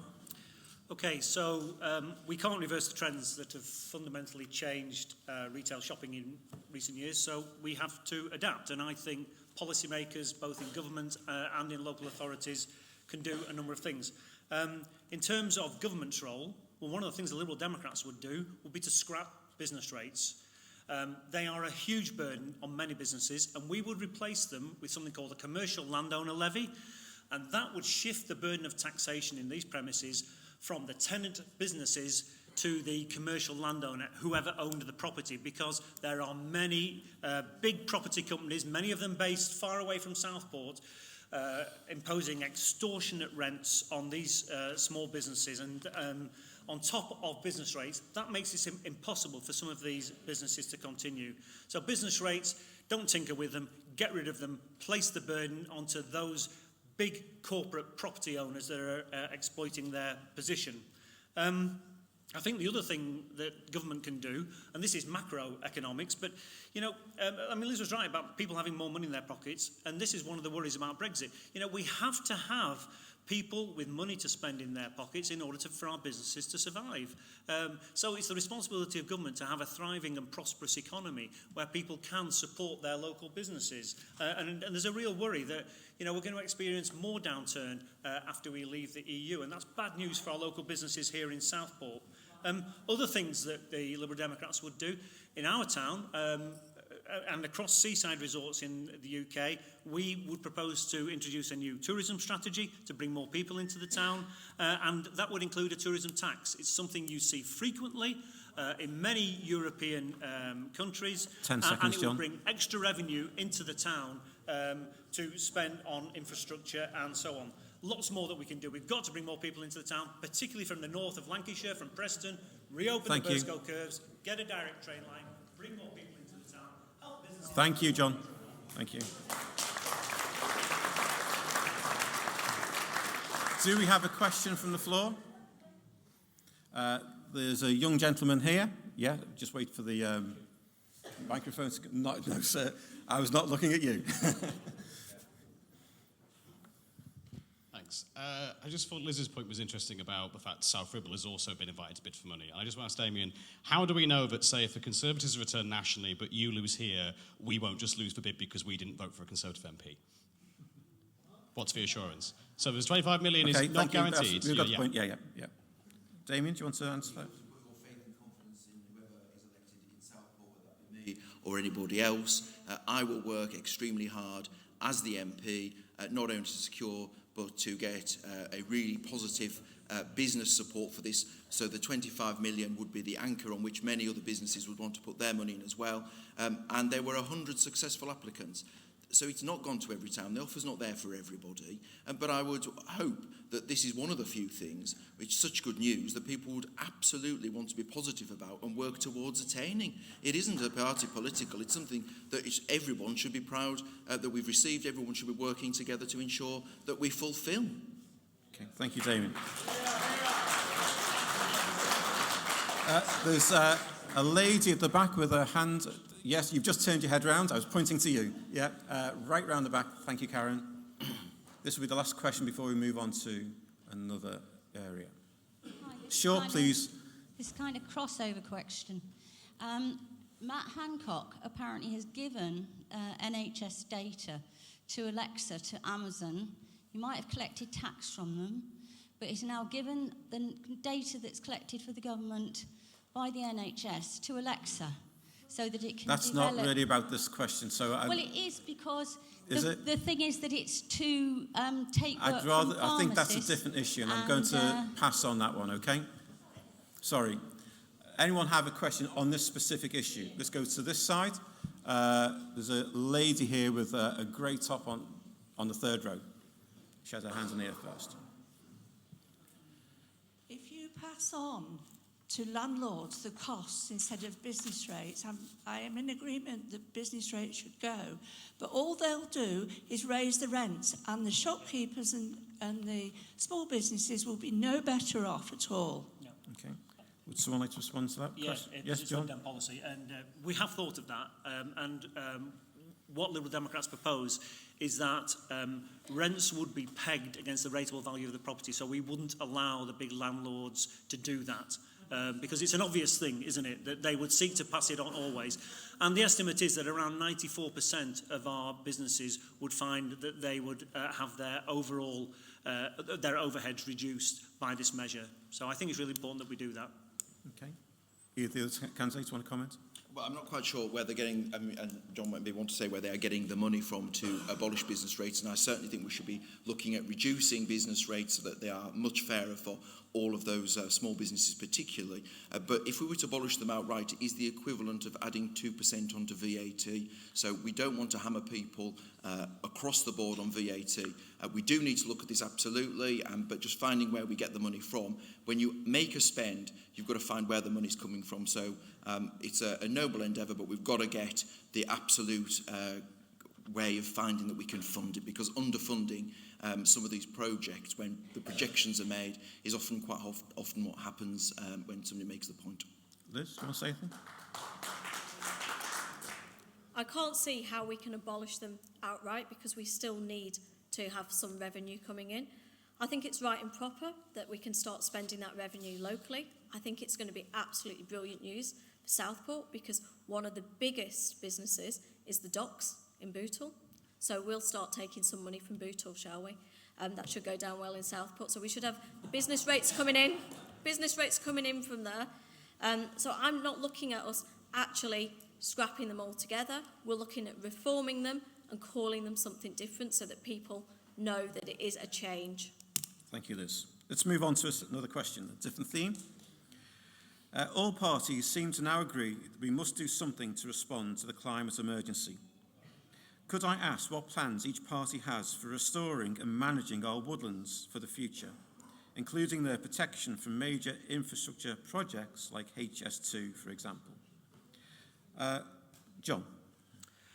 Okay, really important question. I guess if it wasn't for Brexit, then the climate emergency will be absolutely top of most of our agendas for this election. Although I think I picked up some groans from somewhere here when somebody mentioned this. But look, this is absolutely not a groaning issue. This is fundamental to the future of our planet. And somebody asked a question right at the start about their children's futures. This is about our children's futures.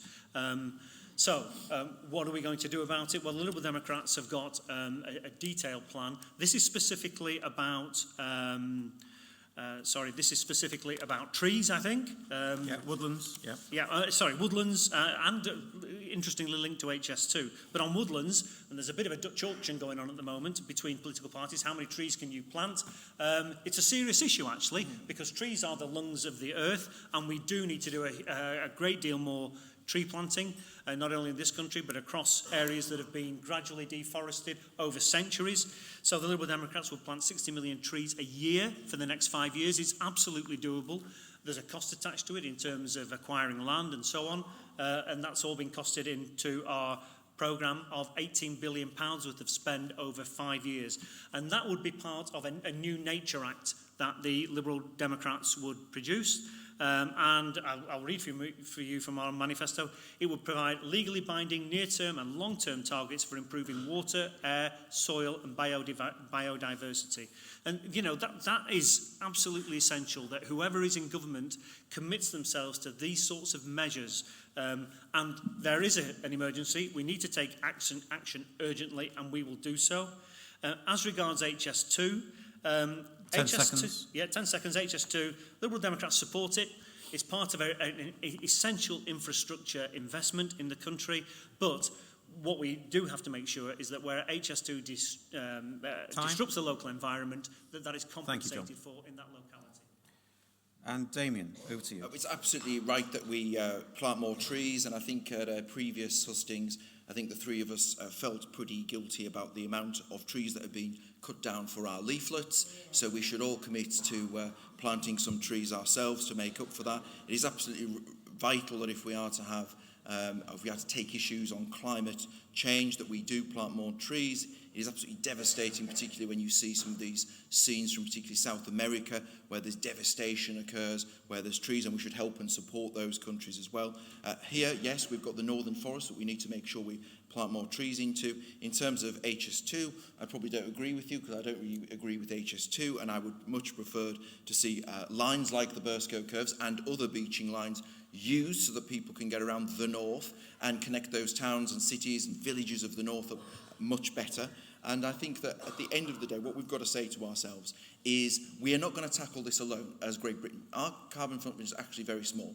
That means that when we've done our bit, that we become ambassadors, that we believe, if you go to every embassy, there is a big billboard or a kind of roller band that says Global Britain. Well, Global Britain is about trade and investment, but it should be about our environment and environmental diplomacy as well. Thank you, Damien. And over to you, Liz. The climate emergency is the biggest single issue facing our planet at the moment, and we have to work towards it. And that's why I'm only going to do this once, show you this. This contains the Labour Party's Green New Deal, which Friends of the Earth has said is the most green policies of any political party. So I'd suggest that if this is of real interest to you, that you can have a look at this online and read our full environmental policies there.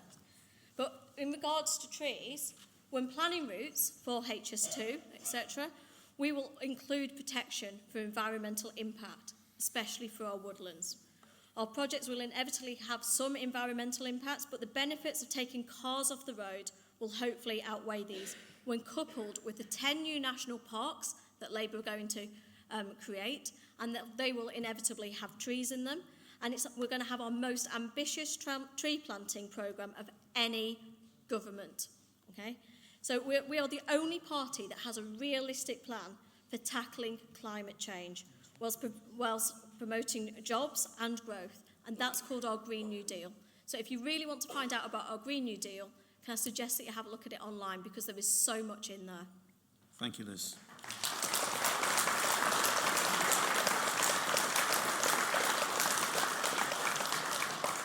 Any questions from the floor on this issue? There's a gentleman right behind you, John. John, behind you. Thank you. Isn't tree planting useless when you're continuing with fracking?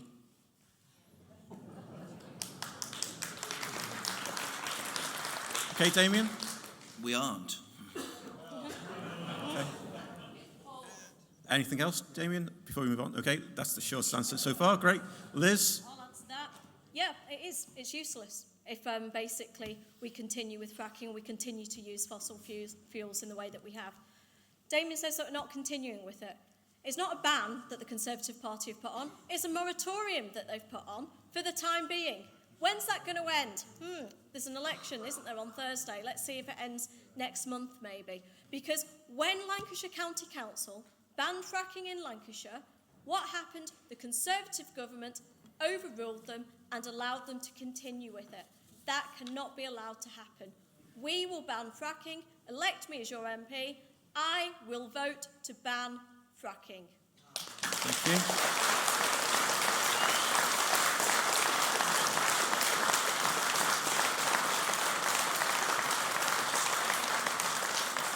John. Well, you're absolutely right. There is no point in planting trees if you're going to carry on with fracking and if you're going to carry on using fossil fuels. It's quite simple. I mean, I think we might actually have a question about fracking coming up later. I'm going to miss that one because of this right. question. In that case, let's deal with it now. Look, there are two reasons why we shouldn't carry on with fracking. One is the science of it, and that is that it's a dangerous process in itself. It's damaging to the environment. It's dangerous to local communities. We know that from evidence in the United States and other places. But the second reason is that we should be doing absolutely the opposite of developing and bringing on stream more fossil fuels. We should be reducing our reliance on fossil fuels. This is the worst time and the last time that we should be actually developing technologies like fracking. The Liberal Democrats adopted the policy in 2018 of banning fracking. I am absolutely against fracking.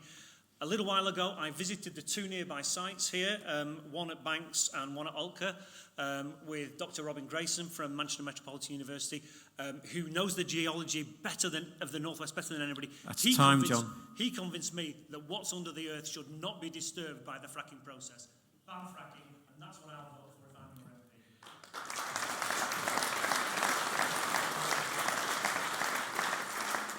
I'm going to give you each another 30 seconds on this question because we are going to miss the next question, which was about fracking. So to give you an opportunity to comment on it further, if you want to, 30 seconds each. John, you were in full flow. Do you want to carry on? Fracking? No. I think I've said it. And I think the British public now recognise actually that in terms of energy security, we don't need fracking. In terms of our environment, we don't need fracking. In terms of the fight against the climate emergency, we absolutely don't need fracking. So, no party should be entertaining this now. Thank you, John. Damien? I'm glad we've had the moratorium. We do need legislation for a ban. I would support legislation on banning fracking. They've overpromised and underdelivered at every single stage, saying they wouldn't need changes to planning regulations, and did. They said they needed more time, and then we give them more time. They wanted more time. They've absolutely made all the wrong decisions on even trying to promote this now as an industry. And also, we've moved on leaps and bounds with green fuel, green energy sources from 6% to 35%. We're in the right way. I've signed for onshore wind as well as offshore wind, and of course I would absolutely welcome with open arms a tidal lagoon for Southport. Thank you. And Liz?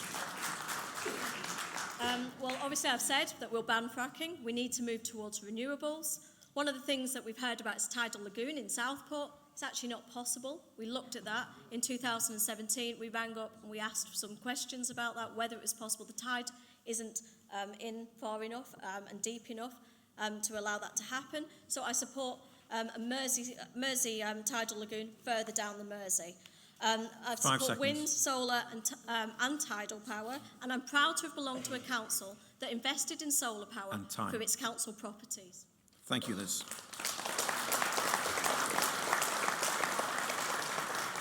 So we're going to move on to a different subject. What will the candidate parties do to reinvest not only in numbers in the police, but also invest in police resources, both locally and nationally? Damien, do you want to go first? So we've said quite clear that we're going to have 20,000 more police officers that we're going to recruit. Yes, we have. 200 of those will be in Merseyside. And if you want to know right here, right now, what we've got, we've now got 4 extra on a Saturday evening, protecting one of the most vulnerable parts of the week, where people are out having a night out in Southport. We want them and the people that serve them and everybody on the streets to feel safe and secure. So we're already getting extra. We've already got extra police in Southport. But as well as that, it's no good just having extra police. We've given them more powers on stop and search. We're working with the chief constables in every area to increase numbers, to ensure that training and development is right for those police officers. I'd like to see the custody suite back at our police station here in Southport, mainly because we spend so much time ferrying people around from police station to police station. What an absolute waste of police time that is. So when it comes to the police, the protection of our communities, I fully endorse more police more police powers, and deterring people for committing crimes in the first place. Thank you, Damien. And Liz, do you want to go next? Okay. 21,000 police have been lost since 2010. So if you bring back 20,000, we've still got a net loss of 1,000 police. So, you know, it's not really doing very much, is it? We've lost 1 in 4 police here in Merseyside, which is why that we've got the problem where the custody suite can't be kept open. So what are Labour going to do about it? We're looking at bringing back more police, okay? Looking at 2,000 more than they're promising. And on top of that, we're going to improve the probation service, because if the probation service is working properly, then we can try and stop reoffending from actually occurring. We're going to improve youth services. If our youth have got things to do, then we might not get the antisocial behaviour that that's been happening in Meals over the past few months. Okay, there's Meals ward over in Crossens and over near Fylde Road. There's been issues over the past few months that I've been highlighting. I know that John came out with me and a couple of Liberal Democrat councillors came out around the ward of Cambridge to actually look at what the issues were that were there. So we need to actually make sure that our young people have got good activities that they want to get involved with. But because of the lack of funding for youth services under this government, they have been taken away. So we are going to move forward, and hopefully one day we might be able to get things back in Southport that have been taken away. But it's been because of the cuts that were started by the coalition government and then by this Tory government that we haven't got the police here in Southport. Damien actually voted for police cuts despite the rising crime that's been going on.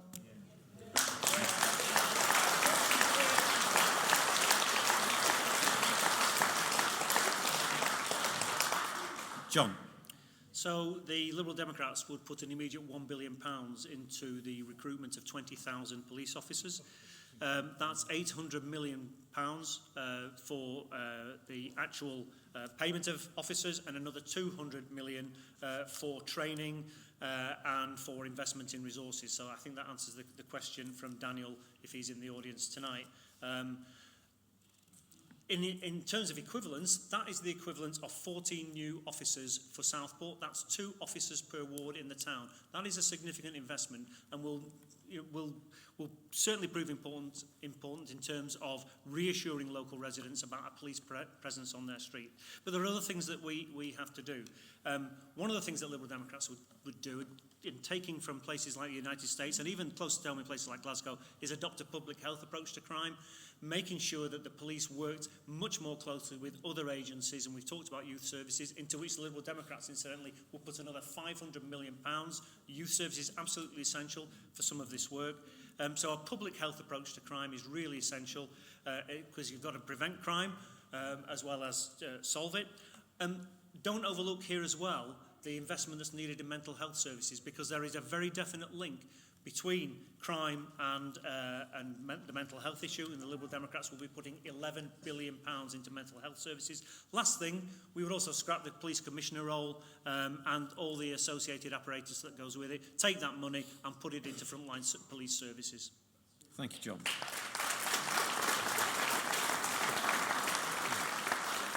I'm going to take one question on the floor on this issue. We've got a lady over there with a pram. How will you, as individual candidates, have the sway, influence and experience to fight for the share of funding for Southport, for this and all the other public services? Okay. Liz, do you want to start? Yeah. Okay, so what we've heard tonight from John himself is that the Liberal Democrats are not going to be in power. So he's given us this wonderful utopian image of what the Liberal Democrats would do if they were in a majority government, but without the help of other parties, they're not going to actually manage to do that.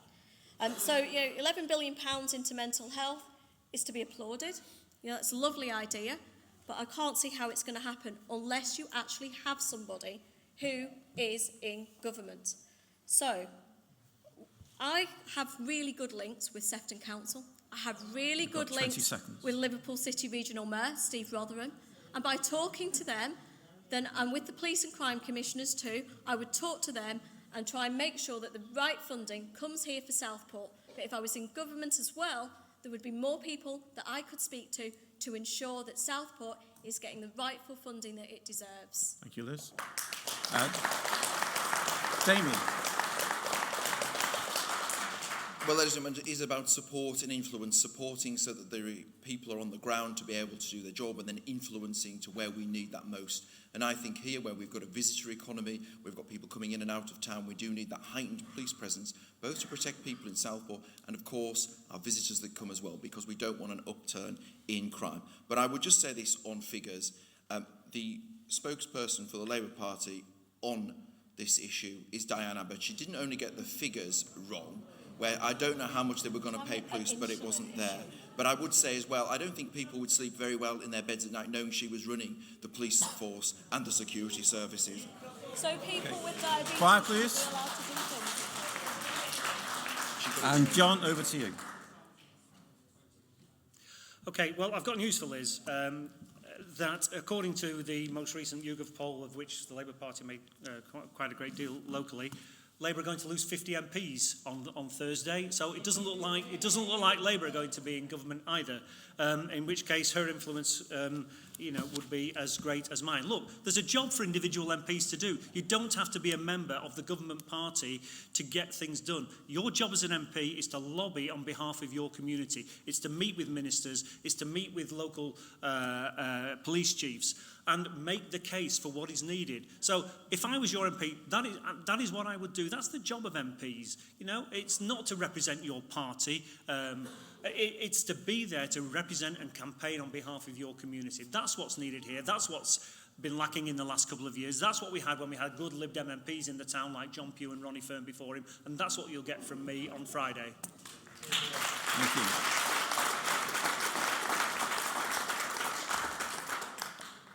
How are you all feeling? No, not asking you. No. Time for 2 more questions, maybe. Would that be all right? You okay with that? Some people have, not from the floor. We'll do it from the front. There'll be no responses from the floor, just so that we can move on with them, because I do want to finish before 9:30, if possible. I don't know what's on telly tonight, but we do need to finish by 9:30. So the next question is, health inequalities in this area are amongst the worst in the country. How does your party, both locally and nationally, intend to tackle this? And we'll start with Liz. Okay. I found this quite an interesting question, because did you know that men who live in Cambridge Ward have a life expectancy of 75, which is one of the lowest in Sefton? That means they'll never get their free TV licence as things stand at the moment, many of them. We will ensure that legislation is passed to prevent the rise in pension age and review pension age for those in demanding physical roles. Because if you're working in a physical role, then your life expectancy is lower. We'll also scrap universal credit and improve the way that disability benefits are assessed, because that's one of the reasons why we have got such inequalities, because people can't necessarily afford to feed themselves. We've seen a rise in food banks in the last 10 years. So we'll also look at increasing the minimum wage, because that will help reduce inequalities. As we know, that many worries about finances can lead to things such as stress, addictions, and suicides. So we need to make sure that people aren't having to work 2 or 3 jobs at a ridiculous low rate whilst employers cream off all the profits. People are worth an actual amount of decent living, right? And that's what we as a Labour Party will give them. We'll fund the NHS properly, meaning that people with cancers will be seen earlier. It's an absolute disgrace that the actual cancer rate survival for people with pancreatic cancer hasn't actually increased in the last 50 years. So we need more research into that. And we also need to go back to the fact that Labour used to ensure that people were seen within 2 weeks if they were suspected of having cancer. That's not happening now. Targets not being met. Look, you go locally to Aintree and they're only meeting 75% of their targets. That's not good enough. We need to improve the NHS by putting more funding there, particularly for those with cancer.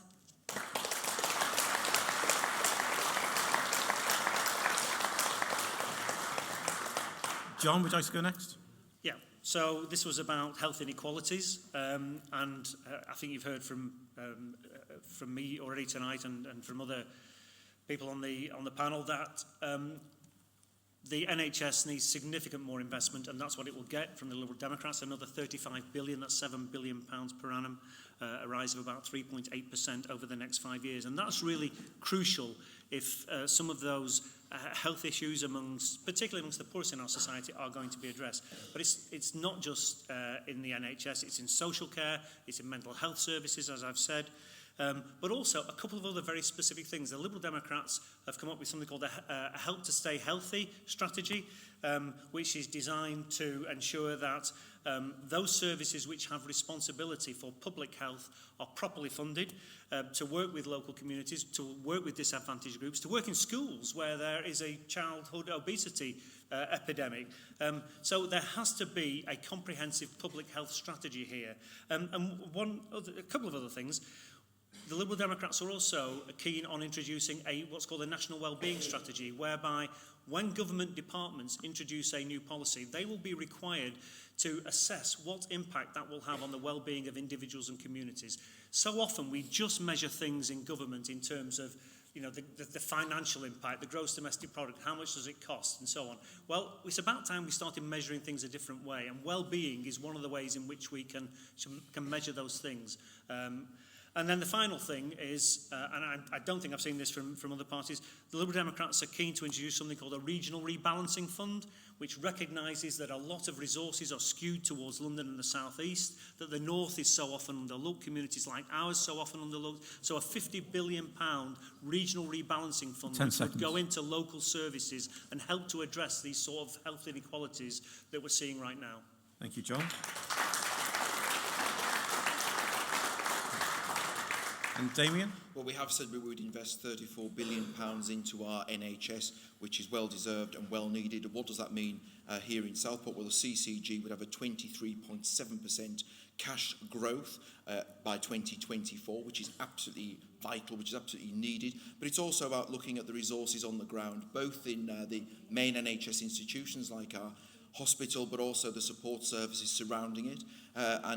Health Secretary Matt Hancock was here at our hospital, and I was talking to him about the resources that we waste in agency costs, and where we have an issue in a particular area, and Southport is one of those areas, like in other areas of the country, where you've got a brand new set of recruits that come out from being trained, and they want to go to the bigger cities, to Liverpool, to Manchester, to London, and we need to work on getting those people to Southport. Now, if it would take a financial incentive, I would certainly support that to ensure that we can recruit in this area as well. I would also say that it is absolutely vital that we grow the talent that we've got here, and already is happening in Southport College, which I work with quite a lot. They have got a programme in place where they're recruiting local nurses that already live here to go and work in our local hospital. Absolutely, I think that social care is one of the biggest things that we need to tackle, and it's becoming a bit like the NHS. It's one of those things that's becoming the political football, and everybody says something bad about the other party and nothing really gets done. Well, you know something? It is about getting done, and it's about not putting those fear and scare stories out there. And the Prime Minister has said he would like to work on a cross-party basis for social care, because we cannot have what has happened with NHS, with this political football, happening with social care. It is not right, it is not proper to frighten old people. Thank you, Damien.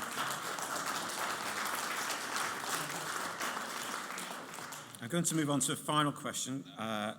This is a question that probably came up the most in different ways and has been quite public within papers and things. So just so that the computer knows, we're moving on a few questions. With the clearly false and exaggerated statements being made by politicians in all parties, do the panel think that this can lead to a loss of trust in politicians generally, and how would you work to build our trust in you? Damien, would you like to start? With pleasure. Well, exaggerated statements, exaggerated figures, I'm going to say this, bar charts, have become a mainstay of politics. Yes, I think it's there. No, I don't think it's right. What I do think is driving a lot of this as well, first of all, is social media, where people feel very comfortable at home, putting all this stuff out, attacking people. Never has there been a point in politics which has descended so low that people who are involved feel so vulnerable. Absolutely wrong that people that want to go into politics feel vulnerable, particularly female candidates. I think it's absolutely wrong that's happened up and down the country, where people put the things out from the security of what they think is on social media and are allowed to get away with it now. And I've been involved in 2 inquiries in Parliament where we have looked at the harm that social media cost. But I also think the more mainstream media have a lot to answer for as well. And if you look at the aggressive tone with so many in the mainstream media to politicians of every party. Now, there's nothing wrong with being, demanding of a politician and asking questions and trying to get answers. But I think the approach which is taken legitimises some of the things that happen out there in the rest of the world. So exaggerated statements, exaggerated figures, and all of these things are being promoted through a ever more expansive social media and mainstream media. We need to actually calm that all down, and we need to be more responsible and positive in the way that we can transform our democracy. If you look at a lot of the debates in the House of Commons, if you look at some of the debates, it's about exaggerated statements. If you look at some of the debate in the House of Commons, they are very cordial and they're very friendly. They may disagree, but they really work. Exaggerated statements are because people just want to get a reaction, a quick reaction, and that is mainly driven through social media and mainstream media. John. Yeah, I mean, this is a difficult one, isn't it? Because trust in politicians has gone down and down. It's not a new thing, but I think it is a new low. I mean, I guess if we went back 10 years or so and we all remember the scandals around MPs' expenses claimed, that was probably where it really set in. But I think the disconnect between people and politicians goes back much further than that. One of the reasons for it is our rubbish parliamentary system, and particularly our rubbish voting system. And it's absolutely true, because so many people feel that they are no longer represented. This election is a prime example of what's wrong with our democracy. So many people that I've talked to on the doorsteps are not voting for the person they particularly want to. They're voting to keep somebody out. There's no great enthusiasm for Johnson or Corbyn, but fear of the other is making them vote for one. In a proper pluralistic democracy where we had a proportional system of voting, you wouldn't have to have people like Lawrence Rankin, the Green candidate, standing down in this constituency. Lawrence should be on this table here tonight and people should be able to hear him, but we've got this rubbish system whereby, you stand down because it's the only way that you can get the result that you want. Well, that disconnect, has gone on far too long. I would love to think that this is the last election under which we have this rubbish system where people have to talk about tactical voting and so on. In terms of, honesty, when I first came into politics as a student and first fought my first council election far too many years ago, a Liberal councillor said to me, look, just be honest with people. If they disagree with you, they might at least respect you for your view. And I've tried to hold to that, and I hope that what I've said tonight will sort of bear that out. But look, we're in a new era now where people like Trump and Johnson have taken dishonesty to a new low. I just hope that we can somehow work our way back from that. One practical thing that I would like to see an ombudsman for honesty in politics, so that where you get the lies printed in leaflets, you can go to a body that will say, you must publish a correction. Thank you, John. For that. We will fine you if you put any more of this rubbish out. Thank you, John. John, thank you.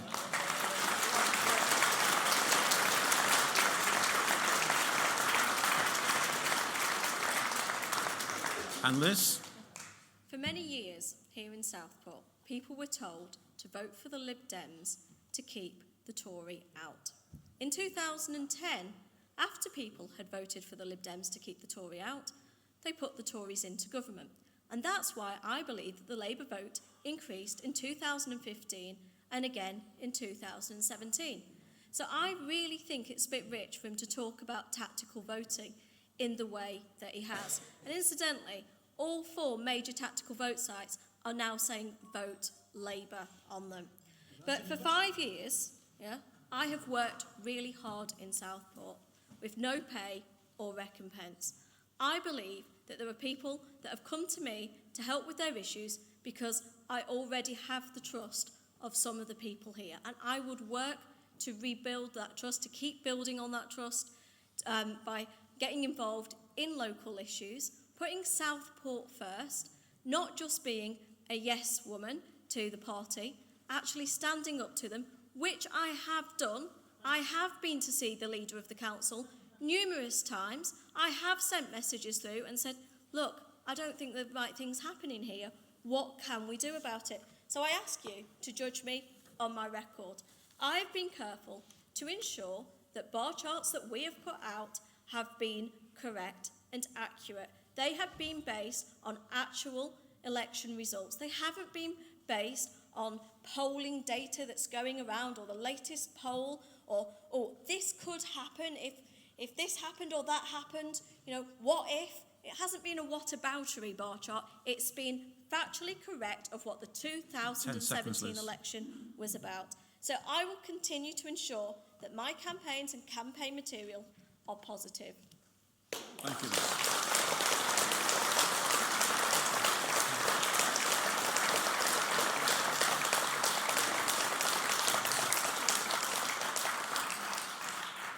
So we're going to finish it here. I'm going to finish with a question that the candidates don't know about, and it is just to lighten the mood a little bit. Because it is Christmas, isn't it? So, guys, are you looking forward to Christmas? And what Christmas present would you want for Southport? And you're not able to say your party in power, okay? So 30 seconds, and Liz. I would love to have a walk-in centre for Southport as a Christmas present. It's something that we need. We need it for young people to be able to go to who are under the age of 16 when their parents are worried about them, but when it's not quite right to take them to A&E, when you can't quite get an appointment because you've been at work all day, and there's basically, you are stuck with the 9 to 5, but there's something that's really troubling you, but you know, you're putting it off, and it could be something really serious, and you need to go and see somebody there and then. So I would say a walk-in centre would be the best Christmas present that we could give to Southport this year. Thank you, Liz. Damien?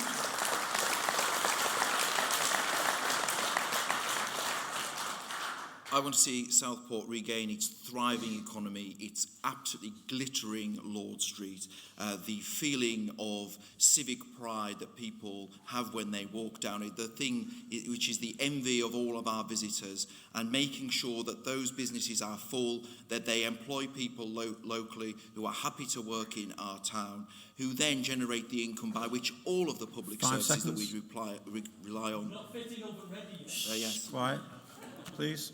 Thank you. And John? I'm looking forward to Christmas. I've not been to see my football team since August, and on Saturday I'm going to the match. That's for me. For Southport, I'd like to give Southport its own council for Christmas, because we want a council here. We want a council here that isn't run by a clique of a cabinet down in Bootle making decisions for down there. We want a council made up of Southport councillors focusing on Southport issues and making the best of the opportunities that this town can have. Thank you.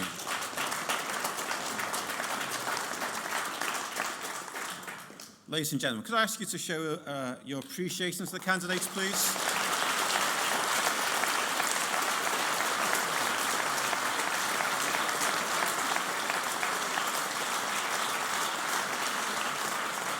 Let me thank you, candidates, for taking part tonight and for answering your questions so well, and for not resorting to abusive language or anything like that. Well done. As you leave, we're just going to... Steve, on behalf of all the candidates, can I thank you, because we know that this is an extremely busy time for you. It's not as really. a man of the cloth, It's because not. it's Christmas is up on us. So can we have a round of applause for Steve, please? Thank you.